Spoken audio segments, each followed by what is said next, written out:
भाग्य का लिखा। एक बार एक इंसान अपनी ज़िंदगी से बहुत परेशान था। वह हर समय अपने आप को कोसता रहता था कि क्या ज़िंदगी मिली है मुझे, क्या जीवन है। हर परेशानी मेरे साथ ही है, हर दुख मुझे ही आकर घेरता है, हर झंझट मेरे ही सर पड़ता है। एक दिन इसी तरह अपने आप को बैठा हुआ कोस रहा था कि क्या नसीब है मेरा, क्या किस्मत है मेरी, क्या ज़िंदगी है मेरी, कि तभी अचानक एक बाज अपने शिकार को पंजे में दबाए हुए एक पेड़ पर आकर बैठ जाता है और वहीं पर अपने उस शिकार को खाने लग जाता है। यह परेशान आदमी जब उस बाज को देखता है तो कहने लगता है कि क्या ज़िंदगी है इसकी, क्या जीवन जी रहा है, मज़े का ना। इसे खाने की चिंता, ना पीने की, ना पहनने की और ना ही परिवार की। शिकार करता है और मस्त खुली हवाओं में कभी इधर कभी उधर घूमता है। सारे दिन आसमान में उड़ता रहता है। असल ज़िंदगी तो यही है, जीवन तो यह जी रहा है। और फिर वह आसमान की तरफ देखकर ज़ोर ज़ोर से चिल्लाता है कि काश मैं भी एक बाज होता तो मुझे भी कोई दुख ना होता, मुझे भी कोई परेशानी ना होती, काश मैं भी एक बाज होता। जब वह 2 से 3 बार ज़ोर ज़ोर से चिल्लाता है कि काश मैं भी एक बाज होता तो मुझे भी कोई दुख ना होता, मुझे भी कोई परेशानी ना होती, तो अचानक आसमान में बिजली कड़कने लग जाती है और आसमान से आवाज़ आती है कि हे इंसान, क्या यह हमने सच सुना कि तू हमारी दी हुई ज़िंदगी से परेशान है और तू एक बाज बनना चाहता है। तो इस आकाशवाणी को सुनकर यह इंसान हैरान रह जाता है और आसमान की तरफ देखकर कहता है कि हाँ, मैं सच में अपनी इस ज़िंदगी से बहुत परेशान हूँ, क्योंकि हर परेशानी मेरे साथ ही है, हर दुख मुझे ही है, हर तकलीफ़ मेरे ही साथ है। तो आसमान से फिर आवाज़ आती है कि हे इंसान, एक बार फिर सोच ले, हमने तुझे बड़ी प्यारी ज़िंदगी दी है, लेकिन अगर फिर भी तू चाहता है कि हम तुझे बाज बना दे तो हम तुझे बाज बना देंगे, लेकिन अगर एक बार हमने तुझे बाज बना दिया तो फिर हम तुझे बाज से इंसान दोबारा नहीं बनाएंगे। तो यह आदमी तुरंत जवाब देता है कि मैंने अच्छी तरह से सोच लिया है कि मुझे बाज ही बनना है और एक बार बाज बनने के बाद मैं दोबारा कभी नहीं कहूँगा कि मुझे इंसान बनना है। तभी ऊपर से आवाज़ आती है कि जैसी तुम्हारी इच्छा, और वह इंसान बाज बन जाता है। बाज बनते ही वह इंसान खुली हवाओं में उड़ने लगता है। कभी उड़ता हुआ इधर चला जाता है, कभी उड़ता हुआ उधर चला जाता है और सोचता है क्या मज़े की ज़िंदगी है। असल ज़िंदगी तो यही है ना, कोई चिंता ना, कोई परेशानी ना, कोई डर। वह सारा दिन ऊंचे आसमान में उड़ता रहता है, 2-3 मिनट पंख मारता है, उसके बाद पंख मारना बंद कर देता है और लंबे समय तक हवाओं में तैरता रहता है। इसी तरह हवाओं में तैरते हुए उसे शाम का समय नज़दीक आ जाता है। तो वह सोचता है कि मेरे पास रहने का एक ठिकाना भी होना चाहिए जहाँ मैं रात में आराम कर सकूं। तो यह सोचकर वह छोटी छोटी लकड़ियाँ इकट्ठा करने लग जाता है और एक ऊंचे पेड़ पर अपना घोंसला बनाने लग जाता है। एक एक लकड़ियाँ इकट्ठा करके अपने लिए एक सुंदर सा घोंसला तैयार कर लेता है और रात में उसी में सो जाता है और सोचता है सुबह उठकर शिकार भी करूँगा और सुबह उठकर फिर से मौज मस्ती भी करेंगे, खुली हवाओं में उड़ेंगे। सुबह होते ही वह शिकार की तलाश में निकल पड़ता है, हवाओं में उड़ता रहता है।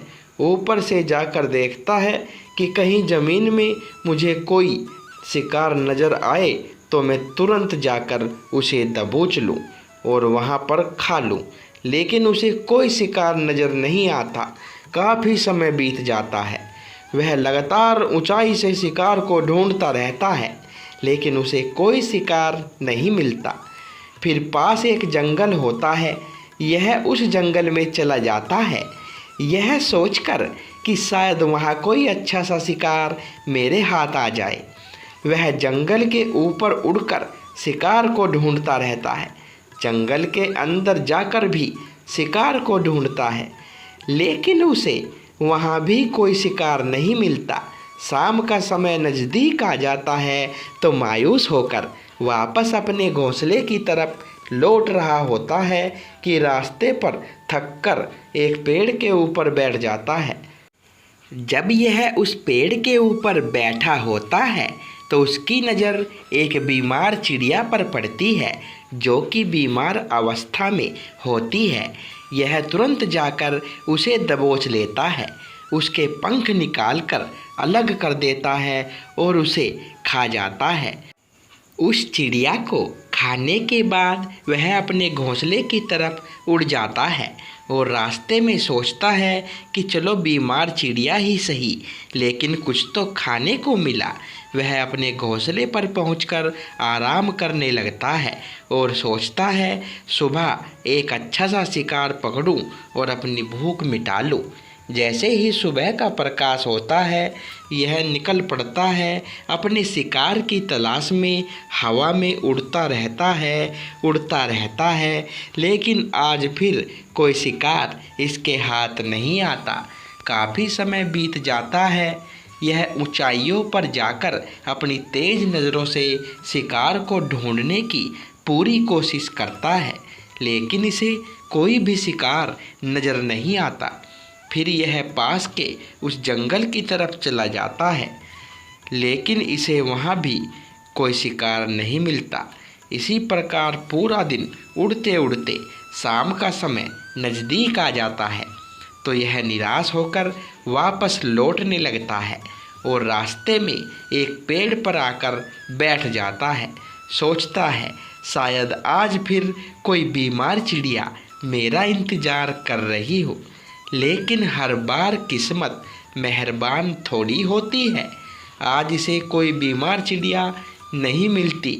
यह थक हार कर वापस अपने घोंसले की तरफ चल पड़ता है और घोंसले पर पहुंचकर भूखा प्यासा ही सो जाता है और सोचता है कल सुबह एक बड़ा सा शिकार पकड़ूंगा और आज की भूख भी मिटा लूँगा। रात को अपने घोंसले में सोया होता है, गहरी नींद में होता है कि तभी एक भयानक तूफान आता है। इस तूफान की हवा इतनी तेज होती है कि इसके घोंसले को उड़ाकर एक जगह से कहीं और दूसरी जगह फेंकती है। तो यह जहाँ पर गिरता है वहाँ नीचे एक नोकदार लकड़ी पड़ी होती है, जो इसके पंजे में गड़ जाती है और इसे बुरी तरह घायल कर देती है। तूफान के रुकने के बाद बारिश शुरू हो जाती है। तेज़ बारिश होती रहती है, पर यह किसी तरह से पेड़ों के नीचे छिपकर बैठा रहता है। बड़ी मुश्किल से इसकी रात कटती है। जब सुबह होती है तो बारिश रुक जाती है। बारिश के रुकते ही चारों तरफ खुशियाँ छा जाती है, चारों तरफ हरियाली छा जाती है। नदियाँ और झरने तेज़ी से बहने लगते हैं। सब कुछ पहले के जैसा हो जाता है, लेकिन यह बाज अब पहले के जैसा नहीं रहा। इसका पाँव पूरी तरह घायल हो चुका है। इसके पंजे में जो लकड़ी लगी थी उसकी वजह से इसका पंजा बुरी तरह छत बिछत हो गया है।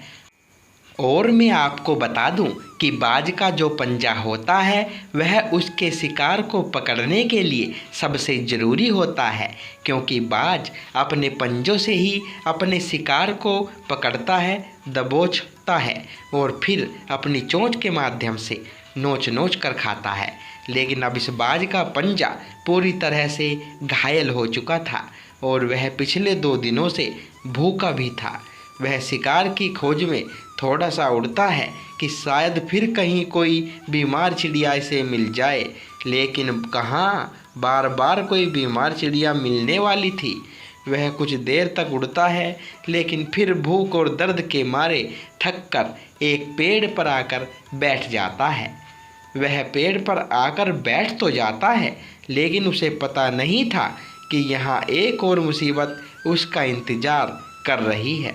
और वह मुसीबत यह थी कि 8-10 कौवों का एक झुंड मिलकर इसे परेशान करने लग जाते हैं। इसके ऊपर आकर इसके घाव में चोंच मारने लग जाते हैं। उन्हें भी पता चल जाता है कि यह बाज घायल है और भूख की वजह से कमज़ोर भी है। यह बाज उनसे बचने के लिए थोड़ा सा उड़ता है और फिर जाकर बैठ जाता है। उनसे पीछा छुड़ाने का प्रयास करता है, लेकिन वह फिर उसके पीछे आ जाते हैं। तो यह फिर उड़कर थोड़ी दूर चला जाता है, लेकिन वह इसका पीछा नहीं छोड़ते और बार बार इसके पास आकर इसे परेशान करते हैं। कौवे अक्सर बाज के साथ ऐसा करते हैं, लेकिन फिर बाज भी उनके साथ एक खेल खेलता है। जब कौवों का झुंड बाज को परेशान करता है और उनका पीछा नहीं छोड़ता, तो बाज हवा में सीधी उड़ान भरने लग जाता है। वह तेज़ी से सीधा ऊपर की ओर उड़ने लग जाता है। कौवे भी उसके पीछे पीछे उड़ते हैं, लेकिन कुछ देर तक उड़ने के बाद कौवे ऐसी ऊंचाई पर पहुंच जाते हैं जहां पर उन्हें ठीक से ऑक्सीजन मिलनी बंद हो जाती है। उनका दम घुटने लग जाता है, उनकी सांस रुकने लग जाती है। तो फिर वह वहाँ से ऊपर नहीं जा पाते, पर क्योंकि बाज तो बादलों से भी ऊपर उड़ सकता है, इसलिए वह तो ऊपर चला जाता है, लेकिन कौवे वहाँ से ऊपर नहीं जा पाते और वो नीचे आने लगते हैं। तो इस तरीके से बाज उनसे अपना पीछा छुड़ा लेता है, लेकिन ऐसा करने के लिए, इतनी ऊंचाई उड़ान भरने के लिए इस बाज के पास उतनी ताकत नहीं थी, क्योंकि यह भूखा भी था और घायल भी था। तो यह उड़ता और थोड़ी सी दूर जाकर बैठ जाता और कौवे फिर आकर इसे परेशान करने लग जाते। इसी तरह भूख और घायल हालत में एक दिन गुजर जाता है, दूसरा दिन गुजर जाता है, तीसरा दिन गुजर जाता है, लेकिन इस बाज की हालत में कोई सुधार नहीं हो रहा था। वह बद से बदतर होती जा रही थी। चौथे दिन जब यह बिल्कुल ख़त्म होने पर आ जाता है, इसके अंदर बिल्कुल ताकत नहीं बचती और इसका शरीर इसका साथ छोड़ने लगता है, तो यह किसी तरीके से उड़कर पास ही इंसानों की एक हॉस्पिटल होती है, उसकी छत पर आकर बैठ जाता है और वहाँ से आने जाने वाले मरीजों को देखता है और अपने आप से कहता है कि काश आज मैं एक इंसान होता तो ऐसे छोटे मोटे जख्मों का हॉस्पिटल से इलाज करवा लेता, या किसी को बता देता कि मैं भूखा हूँ, परेशान हूँ, मेरे साथ यह परेशानी है।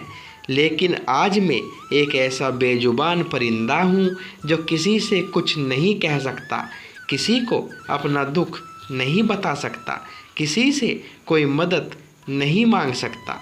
यही बात सोचकर वह उसी छत पे अपना दम तोड़ देता है।